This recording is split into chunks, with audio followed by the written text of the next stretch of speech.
ಎಲ್ಲರಿಗೂ ನಮಸ್ಕಾರ. ಈ ವಿಡಿಯೋದಲ್ಲಿ ಈಗ ಡಾಕ್ಯುಮೆಂಟ್ ವೆರಿಫಿಕೇಷನ್ಗೆ ಏನು ಕೆ ಇವರು ನೋಟಿಫಿಕೇಷನ್ ಬಿಟ್ಟಿದ್ದಾರೆ. ಅದರಲ್ಲಿ ಈಗ ಪ್ರಸ್ತುತ ಸ್ನಾತಕೋತ್ತರ ವಿದ್ಯಾರ್ಥಿಗಳೇನಿದ್ದಾರೆ ಅವರು ಏನು ಮಾಡಬೇಕು ಅನ್ನೋ ಮಾಹಿತಿಯನ್ನು ಇದರಲ್ಲಿ ತಿಳಿಸ್ತಾ ಹೋಗ್ತೇನೆ.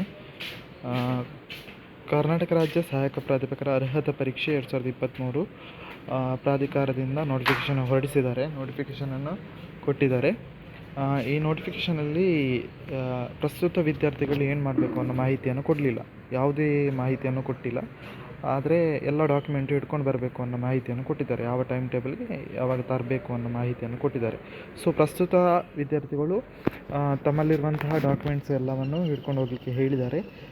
ಈಗ 4th ಸೆಮಿಸ್ಟರಲ್ಲಿ ಇದ್ದರೆ 3 ಸೆಮಿಸ್ಟರ್ನ ಡಾಕ್ಯುಮೆಂಟ್ ಮತ್ತು 4th ಸೆಮಿಸ್ಟರಲ್ಲಿ ಇದ್ದೇವೆ ಅಂತಂದು ರೈಟಿಂಗಲ್ಲಿ ಲೆಟ್ರ್ ತೊಗೊಂಡು ಹೋಗಬೇಕಂತೆ, ಇದೊಂದು ಮಾಹಿತಿ ಬಂದಿದೆ. ಹಾಗೆಯೇ ಬಾಕಿ ಎಲ್ಲ ಡಾಕ್ಯುಮೆಂಟ್ಸ್ ಬೇಕು, SLC ಇರ್ಬೋದು, ಇನ್ಕಮ್ ಸರ್ಟಿಫಿಕೇಟ್ ಇರ್ಬೋದು, ಪರೀಕ್ಷಾ ಪ್ರವೇಶ ಪತ್ರ ಇರ್ಬೋದು, ಚಲಾನ್ ಆಗಿರ್ಬೋದು, ಆಧಾರ್ ಕಾರ್ಡ್ ಮತ್ತು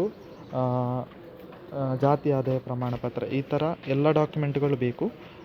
ಮತ್ತು ಡಾಕ್ಯುಮೆಂಟ್ಗಳು ಬೇಕು. ಹಾಗೆಯೇ ಈಗ ಪ್ರಸ್ತುತ ನಾವು ಸ್ನಾತಕೋತ್ತರ ಪದವಿಯನ್ನು ಪಡಿತಿದ್ದೇವೆ ಅಂತ ಒಂದು ರೈಟಿಂಗಲ್ಲಿ ಲೆಟರ್ ಬೇಕು, ಪ್ರಿನ್ಸಿಪಲ್ ಕೈಯಿಂದ ಸೈನ್ ಹಾಕಿಸ್ಕೊಂಡು ಬರಬೇಕು ಅಂತ ಮಾಹಿತಿಯನ್ನು ಕೊಟ್ಟಿದ್ದಾರೆ.